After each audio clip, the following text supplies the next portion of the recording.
Iran imeiambia Marekani kwamba vikwazo na vita vimefeli. Jambo pekee la sasa ni diplomasia na kuheshimiana. Baada ya baadhi ya taarifa zilizotajwa katika mitandao mbalimbali ya kijamii pamoja na vyombo vya habari kwamba washauri wakuu wa Donald Trump wanakataa vita, wanadiplomasia nchini Iran wameiambia Marekani kwamba haitoweza kufanikiwa katika vita inavyotaka kuvianzisha dhidi ya Jamhuri ya Kiislamu ya Iran. Na sasa kilichobaki kati ya Iran na Marekani, kwanza ni diplomasia ili kumaliza mzozo wa nyuklia, lakini pili ni kuheshimiana kati ya Marekani na Iran.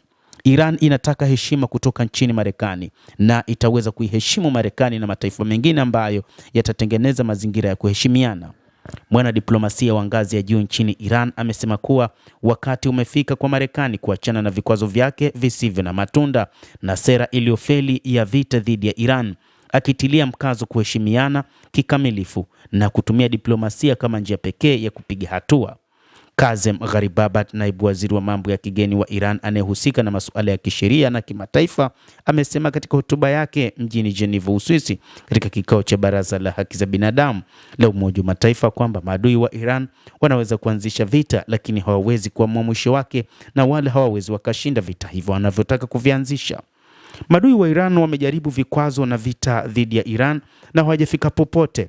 Umefika wakati sasa wa kupata mazungumzo ya diplomasia na kuheshimiana, amesema Gharibabad, akimaanisha kwamba sasa Marekani si thubutu kuingia vitani na imeshindwa katika mpango huu wa vita, na sasa kilichobaki ni taifa hilo kuhakikisha kwamba linaingia katika diplomasia na mazungumzo ili wote waheshimiane, ikifahamika sasa kwamba Iran ni moja kati ya mataifa makubwa ulimwenguni na kwamba nchi yoyote isithubutu kutaka kuingia vitani dhidi ya Iran.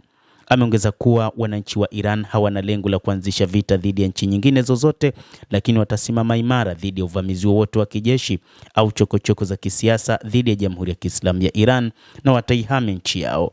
Naibu waziri wa mambo ya nje wa Iran anayehusika na masuala ya kisheria na kimataifa pia amebainisha kuwa matokeo ya vita hayataishia tu kwa wahusika kwenye mzozo, lakini yataiathiri eneo zima.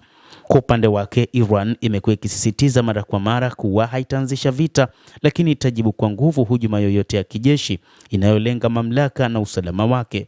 Teheran imekumbusha kwa nguvu hujuma yoyote ya kijeshi inayolenga mamlaka na usalama wake.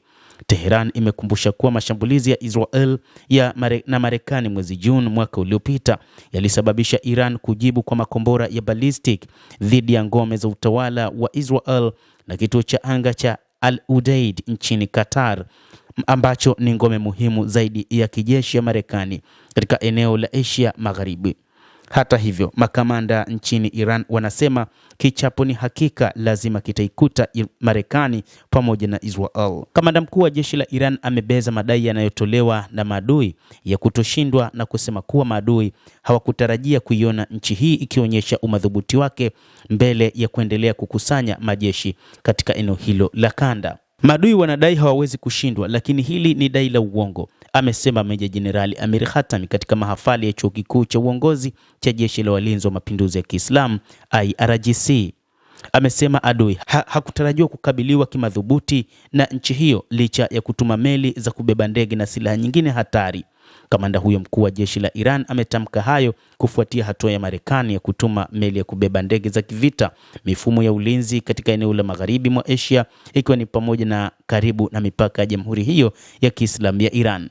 Jenerali Khatami amesema msimamo wa karibu wa kuchochea vita wa Marekani ulikuwa na lengo la kujaribu kuidhoofisha Iran hatua kwa hatua na kuwachosha watu wake, na adui anaamini kuwa tumedhoofika na yeye ndiye anayeshikilia mpini, lakini mtazamo huu si sahihi. Iran kuu haiwezi kumezwa, amesisitiza kamanda mkuu wa jeshi la Iran na kusema leo hii mamilioni ya wanajeshi nchini Iran wako tayari kujitolea maisha yao kwa ajili ya nchi yao. Mtazamaji, endelea kutufuatilia na nikusihi tu usisahau kulike, usisahau kucomment, kadhalika kusubscribe channel yetu hii ili upate habari hizi kwa mapana kupitia The World News. Naitwa Damu Hussein, endelea kuwa nasi wakati wote, endelea kutufuatilia ili ufahamu ni nini kinachojiri katika ulimwengu.